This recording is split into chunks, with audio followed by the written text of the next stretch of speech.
Welcome to the stream today. My name's Meg Johnson, District Manager for Zumiez in the New Jersey area. Let me let you guys in on a little secret. We've got a super special guest today. So we have partnered up with Vans to bring to you an incredibly talented artist.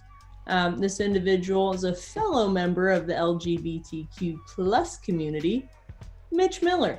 They're going to be doing a little live art show with us where we'll get to have a little behind the scenes sneak peek on how they really build and create some of their pieces today.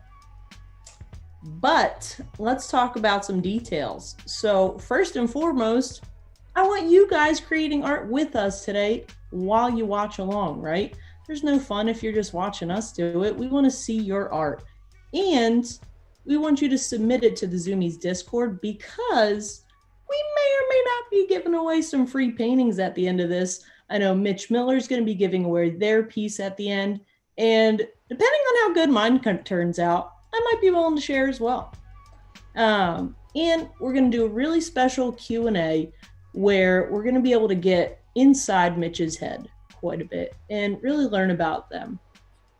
If you have a question for Mich that's just burning you up inside and you need to know more, drop it in the Twitch chat and we'll be able to pull that into the show and get that feedback in real life. But first, we got to talk about something really special, right? Coming up in June, it's about to be Pride Month, right?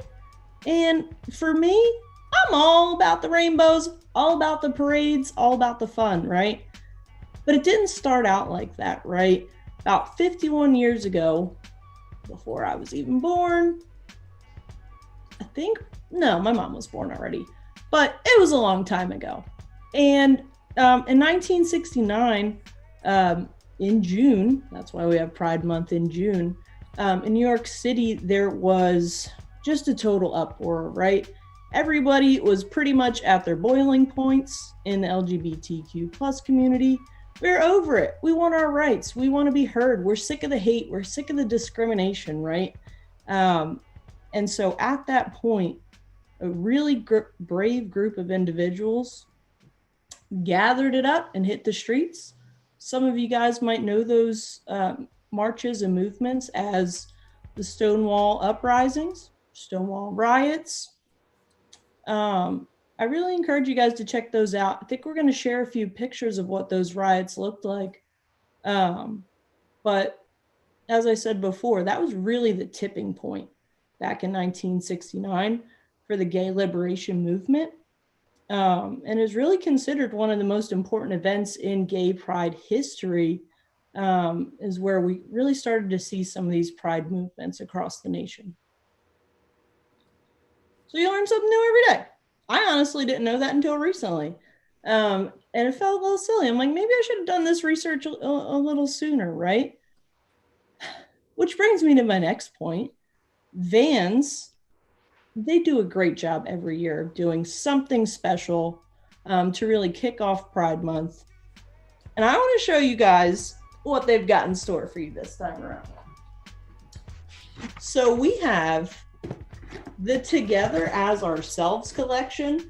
The campaign that Vans is doing, you're going to see it in most Zumiez stores as well. Check these babies out. Look at that. Look at the glitter, right? Look at the shine. And they're also going to be doing tees, a few other shoe styles as well. But seriously, Vans did a great job this year with their Together as Ourselves collection. And I really encourage you guys to get out in stores and check them out, or even on Zumiez.com.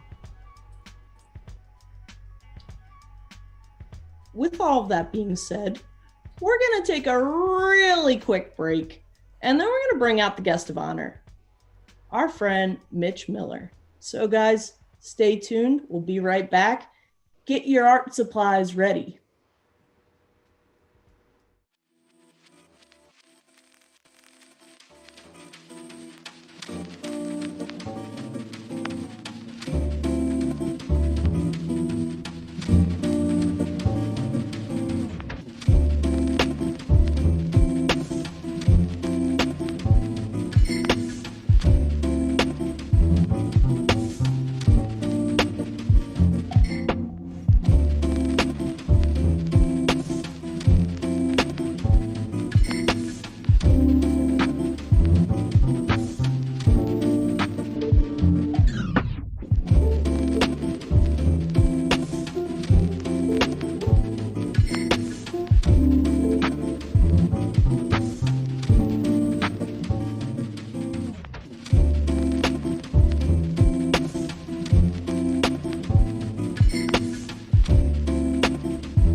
we're back, folks.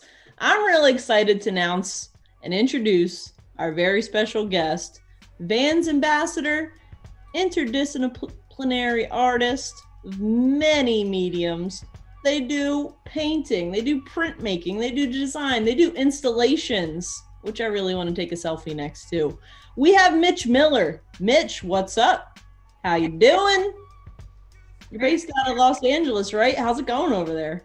I'm based in Los Angeles, but I'm actually in my studio at Yale University. I just graduated on Monday from their master's program. So I am in New Haven, but I'll be back in LA permanently, where I'm usually based out of this August.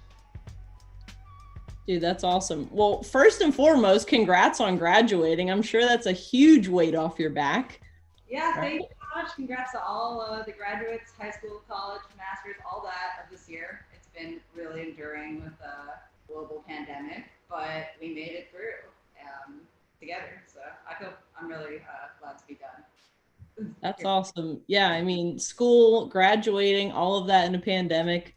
I'm sure it was no easy task. With that being said, I'd love to learn a little bit more about you. Like, yeah, you said you went to Yale for art. What really got you into art, or really got you committed to going down that path? Like, how did art speak to you and say, take me with you?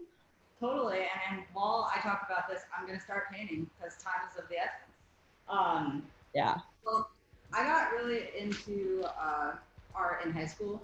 I think a lot of people at like a high school age, or people who attend high school, public high school as an educational route, make themselves a safe space in the art room. And that was really exactly what happened for me. And I actually did ceramics for a really long time, like mostly starting in high school. And that kind of got me really interested in like form and color. And from there, growing up, I mean, I just knew I needed to live a life where I was creating my own schedule and doing creative projects and feeling engaged in my life. So being an artist and working in a lot of different ways has really made that possible. Yeah, dude, I mean, it's the safe space. When you said, like, you know, hiding out in the art room at school, that hit me right in the feels. I used to just camp out and like, can I skip a period in here? And they're like, no, but I won't kick you out either. So that's awesome. It's cliche, but it's like really real. I think for almost every artist I know. Totally. Yeah, that's so true. So you're a Vans ambassador. I think that's really awesome, but I kind of want to know, like, how'd you get involved in that? What does that even mean? Where has that journey taken you in your art career? Totally. I think, being a painter isn't exactly the first thing you think of when you think of Vans, like you're skateboarding and sort of a different sector of life. But Vans has so many different creative projects, and one of them is the side stripe sessions. Which is very akin to like the Tiny Desk concerts at McGuire, where they bring in all of these like up and coming and amazing musicians, and they have a small stage for them to perform. So they invited me to do an installation for one of the stages for an artist, Chica, who's like an amazing queer icon and hip hop artist and poet and musician. So it was totally an honor to create her stage. And since then, we've just been doing cool little collaborations together. It's been really fun. And totally out of the blue. So I feel really lucky to be doing it and just kind of having a good time with all these different painting and like mural type of projects. Dude, yeah, totally. How did Vans find you? They found me through Instagram, where I post of my art a lot, and through Creative Drinking Agency, which is like a company that they work with. There are a bunch of cool creative people making creative cool stuff. But they found me through social media. Oh, awesome. Well, I mean, that's always exciting. And I especially asked, how they found you, because I'm sure we've got a lot of artists watching the stream, right? And they're like, how do I get in the spotlight? How do I get such a unique opportunity? So that's why I wanted to draw some attention. What are you airbrushing over there? Yes, I am. It has begun. Okay. I'm ready. Careful you don't get it on your arms. I'm sure you're fairly used to being covered in paint. Totally. So we're gonna be doing the painting on the live stream.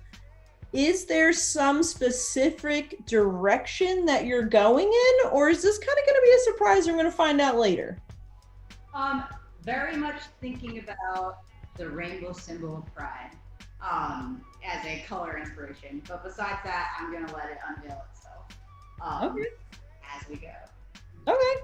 Is that how most of your pieces start out? Like you just have a vision and you find out what the final looks like at the end, or do you kind of have an idea what it's going to be like towards the end? I'd say similarly, at least have a color palette.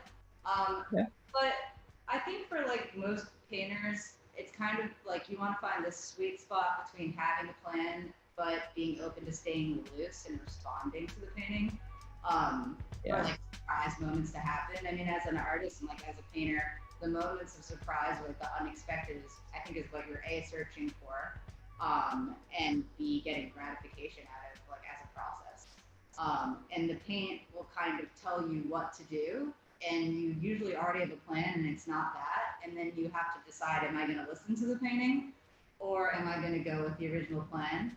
So I kind of like to go in with a loose idea, but nothing that's going to make me have an existential crisis if I decide to go in a different direction, if that makes sense. That's so true, and I'm over here chuckling because I'm one of those stubborn artists where I really wanted it to look a certain way, and then I'll get bummed out or frustrated if it's not going that way. Usually I'll just put it away for a few days and then pick it back up, and I'm like, you know what? I don't know why I was being so picky. This is turning out just fine. Yeah, the fresh eyes thing can do a lot, and sort of like really like putting your own like ego or insecurity aside and being like, what does this actually look like when I'm not worrying about whether it's good or bad? Like the idea of like good or bad, especially when a painting is like halfway through, can kill a painting and like kill your experience. Because how could it be good or bad in the middle of where it's going? Like it's just impossible to tell. So it's like trusting the process. Yeah. Okay. Hey, I mean, I think that's good advice. I'm gonna put that under my hat, and I'm sure the audience loves to hear it too, right? I know they're all out there. Mitch, as you know, they're gonna be submitting their art pieces to the Zumiez Discord for a chance to win one of your pieces, which is super dope. And this stream's gonna be kind of quick and fun, but you don't have to rush your art, guys. You're going to have up to 2 weeks to submit your final pieces before we pick our final winners. So Mitch, I have quite a few more questions lined up. Is it okay if I ask you some while you paint? Am I going to be too distracting? Dude, I love it. It's great. All right, cool. In the zone. So first and foremost, I think you gave us some really good insight into like what your process looks like as you're creating. You have a little bit of an idea, but it's not too rigid. But talk to us about like how you really developed your style and your taste and like where that all came from. Like where'd you start? What were some frustrations in the middle? Like how did you just become this dope ass artist? Excuse my language. I mean, I think everyone kind of has their own different like route to why they work the way they do. For me, it was very much that I started printmaking before painting, and printmaking has this, and specifically screen printing, and screen printing has this really like flat, matte, full coverage kind of effect of ink on like a print or silkscreen print that I really wanted to be able to replicate in painting. So I just started trying to make paintings that were like really flat, graphic, and bold, and kind of replicating the way that screen printing looked. And once I kind of got to a place where I liked that, I just started, a lot of it became almost like really enjoying the translation of moving between mediums. So like different ways that already kind of worked, but how they would, exactly translate through the steps of different processes like painting or spray painting, and all those things just keep me like loose and developing my style, I guess, quote unquote. But where I've gotten to now is like really kind of trying to bring all those things into each piece. And that's just been the most fun. But yeah, I think it's really just been through trying different mediums and like developing how I use each one differently. Okay. I mean, you've been doing it for years, so I'm sure you've went down a million different paths before. We've kind of got to this place where it's bold, it's colorful, it's got language, it's got suggestions like hidden in there. There's geometry, right? Which I mean, to the naked eye you can see, but from what I understand, you try to work and put some queer messaging or gender dynamics kind of hidden or suggested in the paintings. Like, how did you come to this place where you wanted that to be a part of your art and a part of the message that your audience gets from it? Yeah, that's a great question. I think, you know, because I work through abstraction, which is like kind of a specific thing in terms of, representation or figuration or illustration, it very much comes down to like feeling and color, and kind of ideas of maybe fluidity, rigidity, soft forms versus hard edged, more geometric abstraction, and those kind of becoming a language for expressing my experience. But so a lot of it comes down to like color choices and really more subtle curvatures and things within the work. But I think a lot about like why people make abstract art is trying to communicate something that is easier to communicate through art than it is through written language, or maybe a feeling or something that's really complex and has a lot of different notes to it or perspectives. And that's something that I love about making art, is that it has an openness to it, and you can kind of maybe pick up on some things, but you can also project your own experience onto it as well. Okay. That's deep, man. I'm loving it. Hit me right in the feels, right? But I think it's really important to have that place to express those things that you just can't put your finger on, or you can't find words for, right? I think that's awesome. So talk to me a little bit, like, who inspires you, right? Whether it's other artists, whether it's, people that have been around in your life, like what things get that creative juices flowing? Really inspired by music, and a lot of different types of music, and especially in the studio, like I'm always keeping it really diverse and to keep myself energetic. But I'm especially influenced by like ambient techno and like disco and house music. A lot of that goes back to like growing up a little bit like as a younger adult in Chicago, and the queer scene is really deeply connected to the house music scene, and people like Frankie Knuckles and Derek Carter and these kind of musicians that paved the way for disco and house and kind of like sexual revolution and dancing and the dance floor. So many of those things inspire me. And then more just like, I love Aphex Twin and Boards of Canada and Tycho, and more like just like iconic ambient techno creators. There's something that I think is really like parallel between color and sound. They have like a ability to, it's like color on a painting, it's almost like a dial on the side of the painting where you can control the mood or like the emotional response of the painting just by shifting the colors. And I think music has that infinite potential to really set a mood, through like something really minimal, just like a tone or a sound. So I'm really inspired by music. Okay.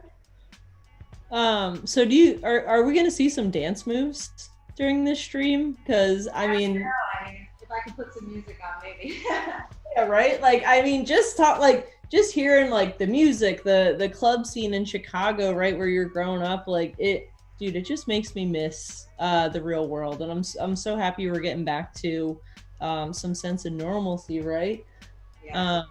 But I'm so ready to hit the club, and I'm really hoping we do have some pride events throughout the country, even if it's, you know, we're not large scale, but something small, right? But so I have to ask you this question, because when I think about all the different pieces I've created in my life, there's always those like few favorites, right? Whether you still have them, whether you've sold them, given them away to a friend, right? What are like, you know, some of your top, whether it's pieces, projects, things that you've worked on that just you're like, man, I love that. Yeah. Thanks. Um, One of my favorite pieces I ever did was the installation that I made for the Facebook Artist in Residency, which is like a really cool program, because the whole basis of the program is what's your kind of dream project and how can we help you make it in one of our facilities, like headquarters buildings, because we have a lot of them. So I got to go out to San Francisco and make this really big, kind of colorful installation that's a permanent installation. So like anyone going to the Facebook headquarters will get to experience it. But that's definitely my favorite project I've ever done. And partially because it was just the biggest. But a lot of my favorite projects tend to be the mural or installation projects, just because I love not feeling like contained by a single canvas or piece. It's just something really freeing about it, and also freeing about like when you're making a mural or installation, your whole body is involved in a different way. Yeah. And it's like over a whole day, the experience of like using your body and creating art, it has it hits different. So yeah. I mean, that's the best way to put it. It just hits different, right? Hanging off a ladder, hanging onto some scaffolding, right? Putting up a mural, that's awesome. Exactly. I think that we're gonna see, and we're gonna take a quick break real quick, right? Let you finish peeling off that layer before we get into the rest of that piece. We're gonna check out another piece of your artwork through video, and we're gonna have some questions from the audience when we get back. Is that cool with you, Mitch? Yeah, great. Can't wait to hear what you all have to ask. And yeah, ask whatever. I'm super open to talking about painting, also queer life, trans life, all the things that you want to know. So, awesome. Thanks, Mitch.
Oh, and we're back, folks. This time with some questions from the audience for Mitch. So, dude, we've got a lot. Let me just start with Donut, the No Lifer 6. They want to know, Mitch, the most important fundamentals you reference when making your art. Like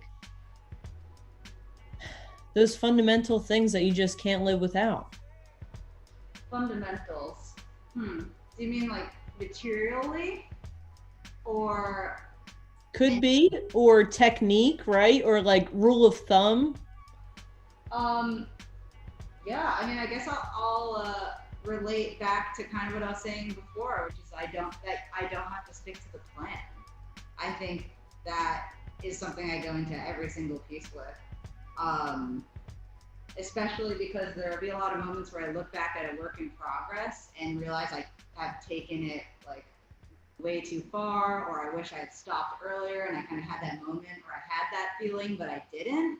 And another thing is like, give the piece enough time, like give it that breathing room. Don't rush it. So I guess those are the two fundamentals. don't always stick to the plan because you don't have to. And you know, take your time. Sometimes that means like one brushstroke a day, and then look at it again tomorrow. Um, yeah.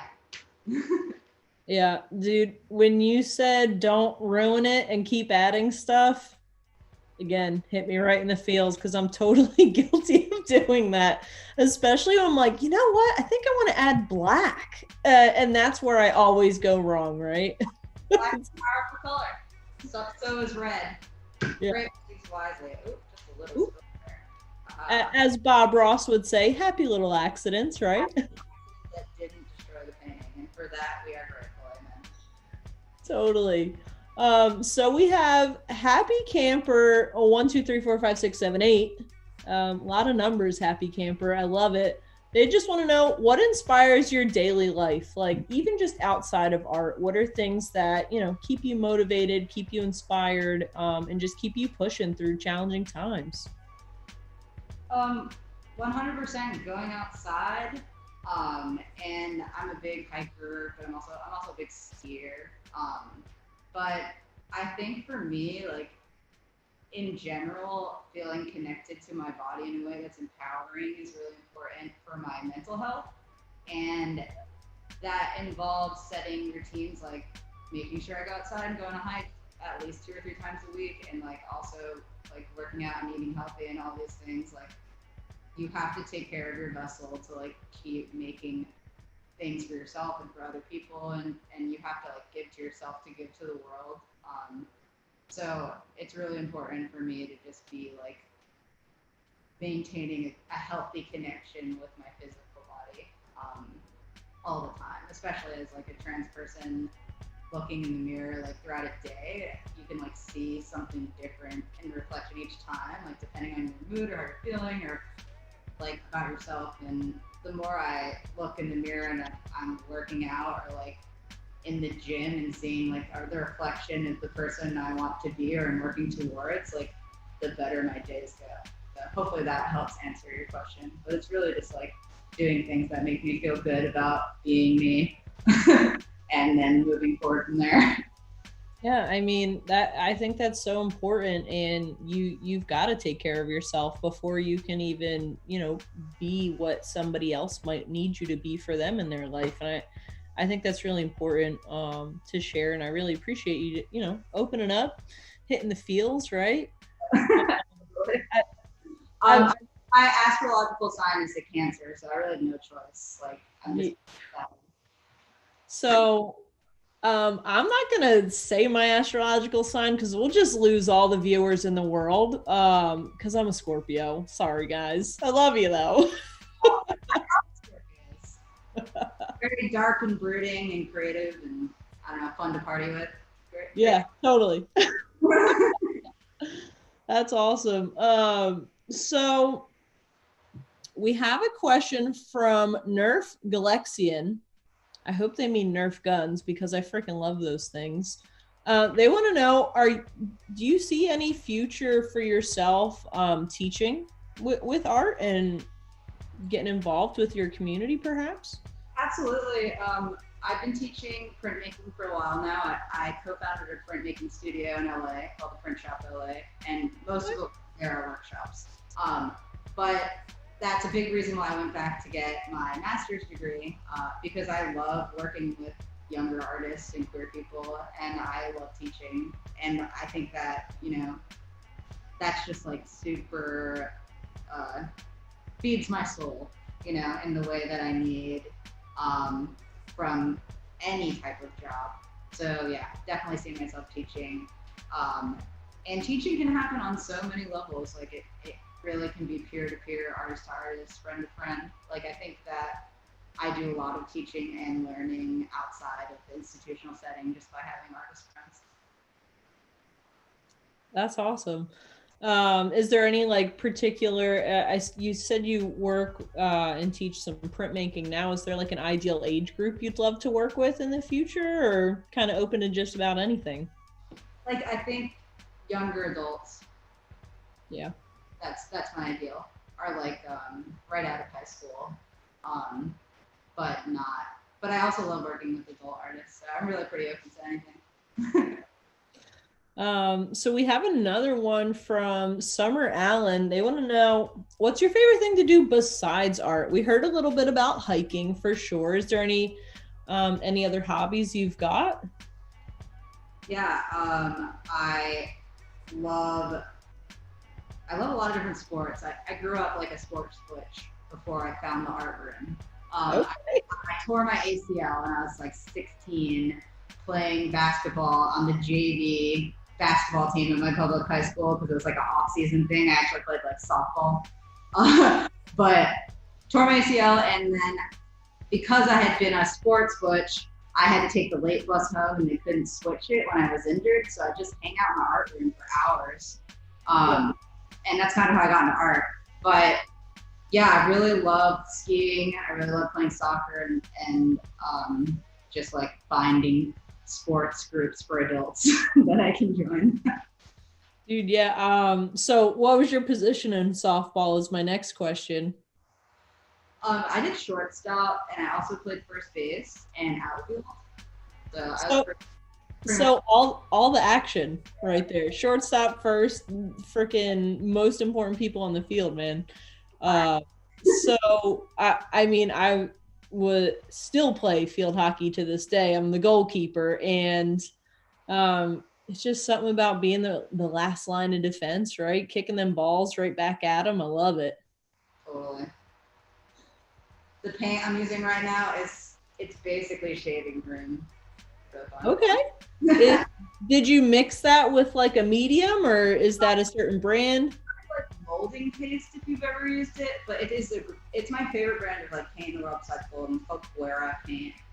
It's called Ultralight, but what I love about it is that it dries fluffy. Like it dries and it looks like shaving cream. So I'm using it right now to make some fluffy little clouds in honor. I'm here for it. It's giving me like marshmallow fluff vibes from here, and I love that about it. So we have some more questions, Mitch. Falsifiability, if I'm saying that right, they want to know, what's the most difficult art medium that you've ever tried or experimented with? Like, what's really been a challenge for you to get comfortable with? Honestly, oil pastels. If Okay. you create something well with oil pastels, I would be very impressed. It's just like not my thing. Or soft pastels. There is an amazing queer identifying artist named Alina Perez that does incredible things with the soft pastel. But yeah, there's something about it. I love crayons though. So Yeah. I like with pastels or crayons, I think it's really cool once you've got like that base layer, taking like an etching tool and getting some negative space back out of what you've created, gives yeah, it some texture. Love that. totally. So Skate Vans 88 wants to know, what's the first thing you've ever painted? Like, if you can think that far back, like, what was it? And was it good? Yeah. First thing I ever painted was a squid standing in the middle of the desert. 16. It was a squid in the desert, and it sold for $99 at my student art fair. So whoever has that painting now, I hope you're loving it.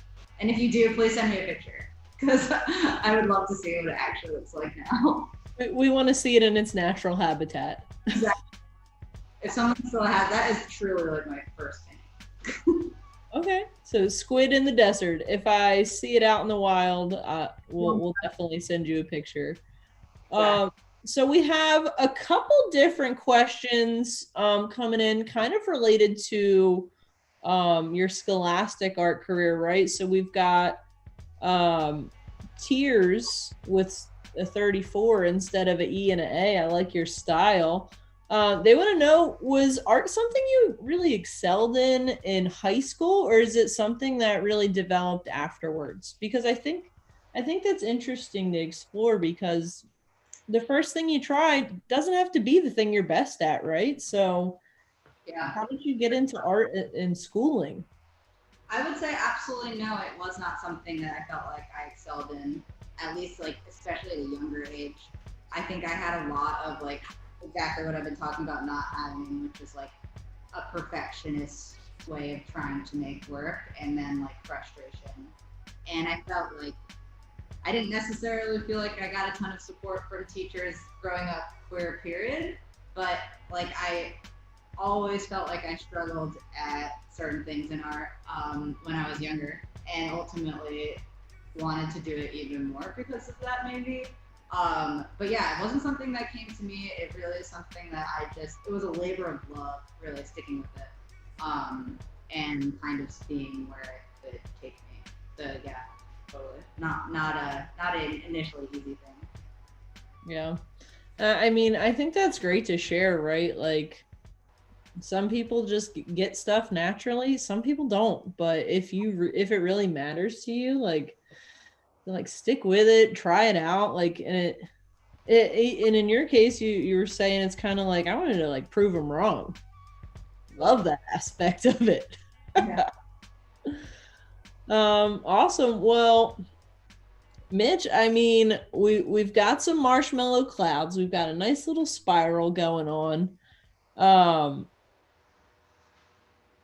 I can't thank you enough for bringing us along on this painting journey. I think that I'm super stoked to see how it like finishes up. I know 30 minutes is pretty quick and it goes fast, so I'm gonna stay tuned. But is there any like last words you've got for the audience? Any last final inspirational things you'd like to share? Just your outro, right? Totally. This goes to art and queerness and whatever. Don't feel like the person you were yesterday is who you have to be today or tomorrow. In terms of how you present or what you're making or what you're using to make art. Like, these sorts of expressions should be fun and should help you learn about yourself and who you are and who you aren't. And all that comes through experimenting and enjoying the process.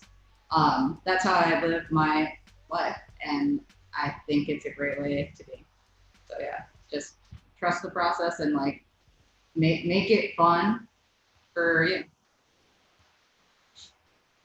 That's awesome, Mitch. Thanks again. And thank you so much for making time for all of us. I'm really stoked that Zumiez and Vance were able to set this up. We're able to get to know you a bit. And, for all my audience members out there, don't forget to submit a picture of your art. We want to see it. We want to give away this dope piece that Mitch is creating to one of our viewers out there. And like I said, you can do that on the Discord. You're going to have until June 16th to do so. We're going to pick 2 winners.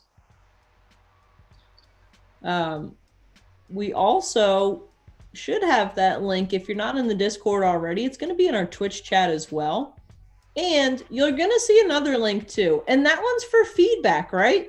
How do we do on this stream? Did you like it? Do you want us to do more of this? Do you want us to do something different? Is there any way that we could really connect with you guys and make it even more unique and special? So feel free to click that link. Give us your thoughts. We'd love to hear from the audience. And in case you guys forgot, that Vans collection is going to be at Zumiez all month. And it's that Together as Ourselves, where Vans is really highlighting the Pride Month upcoming in June. And it's all about being yourself and being creative and expressing yourself, whatever medium you choose, right? So make sure you head into your local Zumiez, check that out, or zumiez.com online. And we've got one more thing. And I can't believe I saved this to the very end, because it's probably the most important thing about this entire stream, which is get out there, get yourself registered, get yourself aware of how you can vote in your community if you're old enough. And even if you're not old enough, get educated, right? Because I think that there's a lot going on right now that is impacting the LGBTQ community. There's all different kinds of laws and legislatures going through your local governments. And If you voted in the big election last November, that's cool. But there's so many other small little elections going on in your communities that really matter, right? And I think one of the biggest things that's been up in the air and up in the topic of conversation has been the rights of trans individuals in our country. And I think that's super important for you to get out there, support, and really be an ally. And if you're not sure how to, if you've never been involved before, don't be shy. That's fine. If you go to rockthevote.com/how-to-vote, you can find so many different resources to really make sure that you feel good about the choices that you're making, and you're not just doing it just to do it, right? You're confident, you know what you're talking about. And I think that's really important, especially as we get into Pride Month in a few days. So if another great resource as well, aside from Rock the Vote, Zumiez Stand Up, right? We're going to be sharing a bunch of links on the Twitch and our Discord so that you can really feel most confident with the choices you're making.